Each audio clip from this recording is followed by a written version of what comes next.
వచ్చిన భక్తుల కోసం ఒక హాఫ్ అన్ అవర్ అయినా 1 అవర్ అయినా బాధలని మర్చిపోనికి కాలభైరవ గుట్ట ఉంటుంది, పద్మశంభ టెంపుల్ ఉంటుంది, కైలాసగిరి పార్క్ ఉంటుంది. ఎందుకు ఈ టెంపుల్ అంత ఫేమస్? గర్భగుడిలోని లింగం పైన నాగేంద్రుడు ఇప్పటికీ వచ్చి దర్శనం చేసుకుంటాడు. మనం స్క్రీన్ పైన చూస్తున్నాం ఫ్రెండ్స్. కొన్ని ప్రత్యేక రోజుల్లో మాత్రం సూర్యకిరణాలు వచ్చేసి గర్భగుడిలోని శివలింగం పైన పడతాయి. ఇక్కడికి దర్శనం కోసం వచ్చిన మగవారు తన పైన ఉన్న టీషర్ట్ గాని, షర్ట్ గాని, బనీని గాని తీసేసి గర్భగుడిలోకి వెళ్లి దర్శనం అయితే చేసుకోవచ్చు. సిద్ధ ఋషుల ఫలితంగా సిద్ధేశ్వర ఆలయం వెలిసింది కాబట్టి ఇప్పటికీ సిద్ధేశ్వర వంశస్థులే ఈ ఆలయంలో పూజలు చేస్తున్నారు.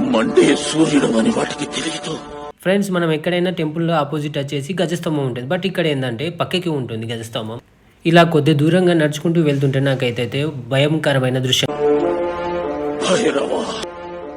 తర్వాత అయితే నేను తెలుసుకున్నది కాలభైరవ.